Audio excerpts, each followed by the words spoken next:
बरसों पुरानी धूल से ढकी एक खिलौनों की दुकान शहर के आखिरी छोर पर खड़ी थी। दुकान का नाम था टॉय हाउस। पर अजीब बात यह थी कि उस दुकान में कभी कोई खरीदार नहीं जाता था। फिर भी हर रात अंदर से खिलौनों की खनखनाहट, हंसी और कदमों की आवाजें आती थी।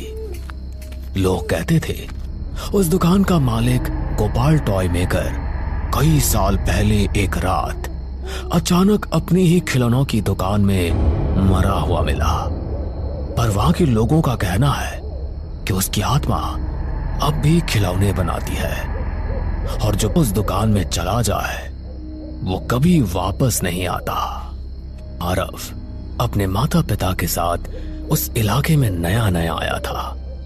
एक दिन उसने उस पुरानी दुकान को देखा।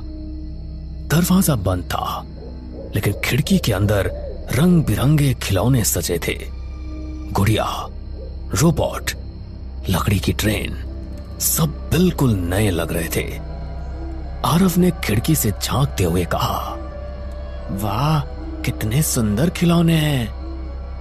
तभी पीछे से उसकी दोस्त सिया ने उसका हाथ पकड़ लिया। पागल हो गया है क्या? यहाँ मत देख। क्यों? ये भूतिया तो तू भी ना। तभी अंदर से आवाज आई, जैसे कोई खिलौना अपने आप चल रहा हो। सुना? शायद हवा होगी। लेकिन जैसे ही वो जाने लगा, उसे महसूस हुआ जैसे खिड़की के अंदर रखी एक गुड़िया ने सिर घुमाकर उसे देखा हो। उस रात आरव को नींद नहीं आई। खिड़की के बाहर से हल्की हल्की खिलखिलाहट आ रही थी। कौन है? आरव, हमारे साथ खेलो। आरव, हमारे साथ खेलो? उसका दिल तेज धड़कने लगा। वो खिड़की के पास गया, लेकिन बाहर कोई नहीं था। अचानक उसकी अलमारी से टक टक की आवाज आई। मम्मी! उसने डरते हुए आवाज लगाई, पर सामने से कोई जवाब नहीं आया। अलमारी धीरे धीरे खुली और अंदर से एक पुरानी लकड़ी की ट्रेन बाहर सरक आई। आरव पीछे हट गया। ये तो मेरे पास नहीं थी। ट्रेन अपने आप चलने लगी। फिर एक आवाज आई, हमारे साथ चलो, टॉय मेकर अंकल बुला रहे हैं। नहीं। तभी एकदम से सब कुछ शांत हो गया। ट्रेन फिर से स्थिर हो गई।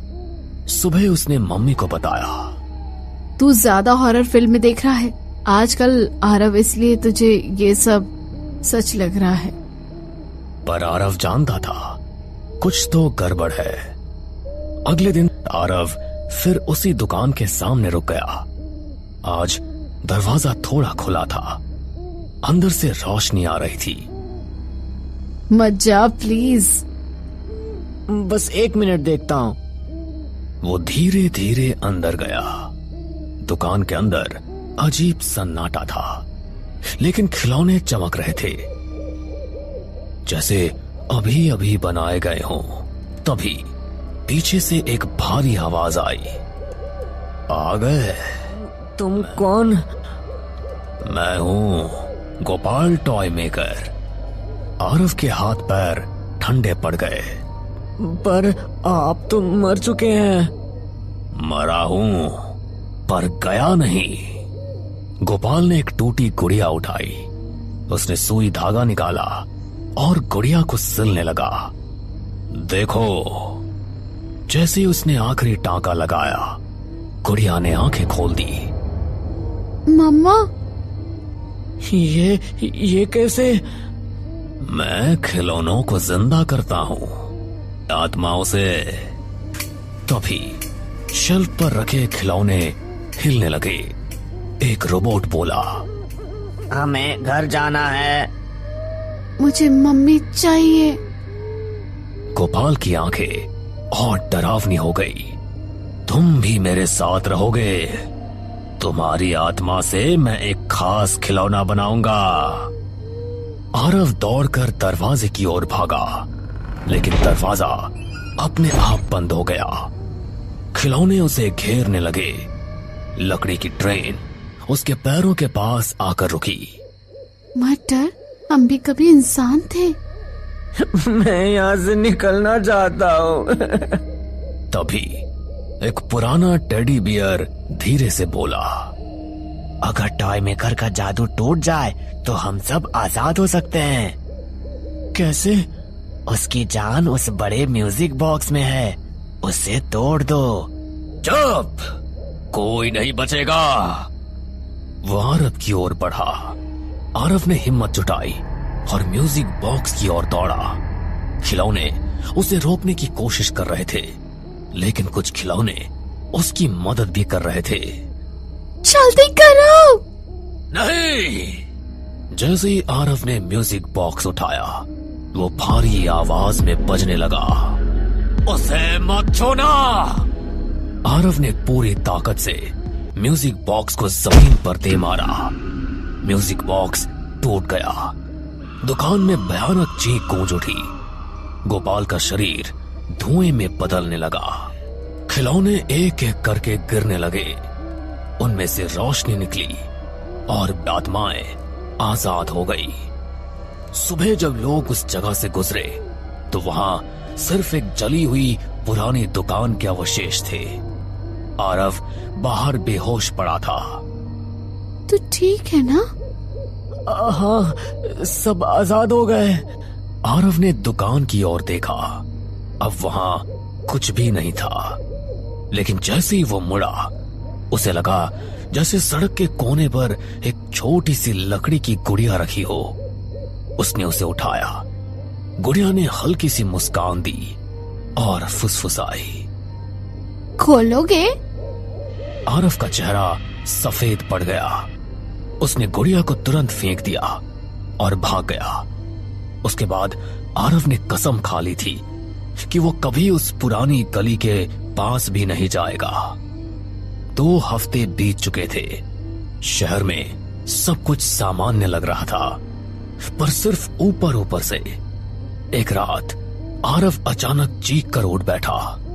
उसने सपना देखा था, एक टूटा हुआ म्यूजिक बॉक्स और उसमें से निकलता हुआ गोपाल टॉय मेकर। मैं लौटूंगा आरव, मैं अधूरा हूं। तभी कमरे के कोने से टक टक टक की आवाज आई।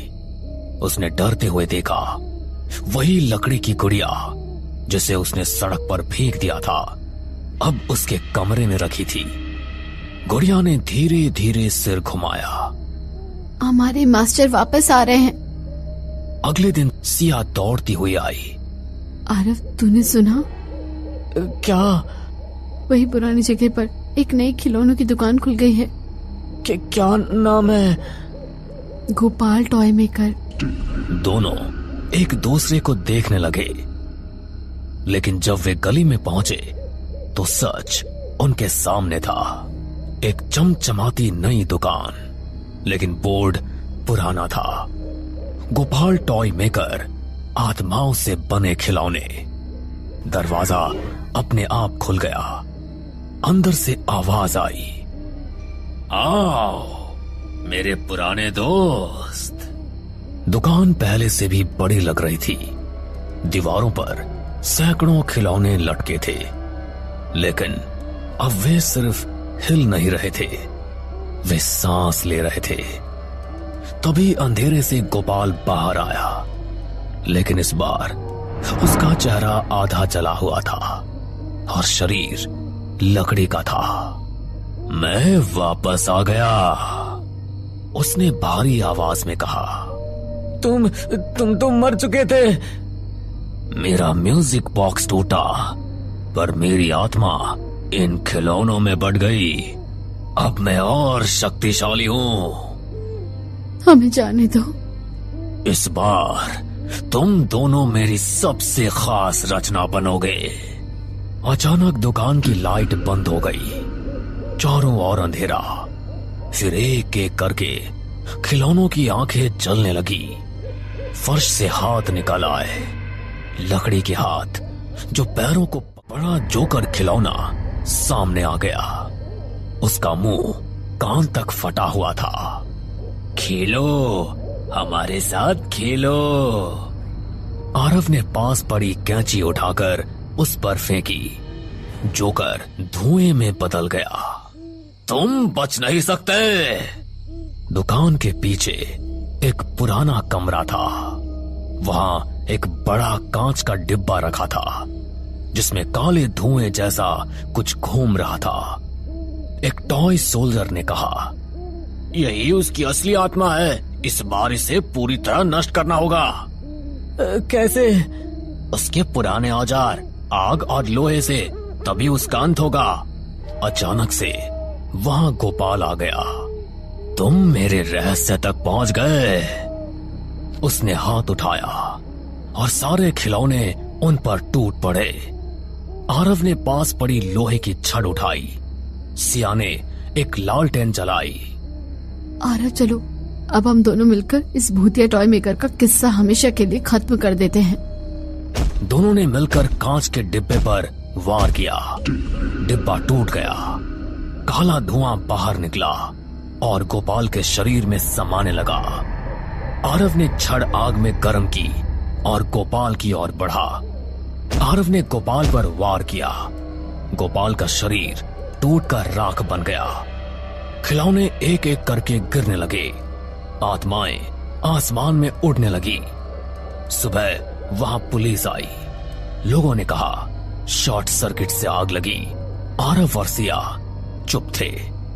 आरव, अब सब खत्म हो गया है ना? हाँ सिया। आरव और सिया दोनों साथ घर की ओर चल देते हैं। हमें पूरा यकीन है दोस्तों कि आप लोगों को ये कहानी जरूर पसंद आई होगी। अगर आपके साथ भी कुछ ऐसे अनकहे किस्से हो चुके हैं तो प्लीज हमारे साथ शेयर करें। हम जरूर अपने चैनल पर उनको दिखाएंगे।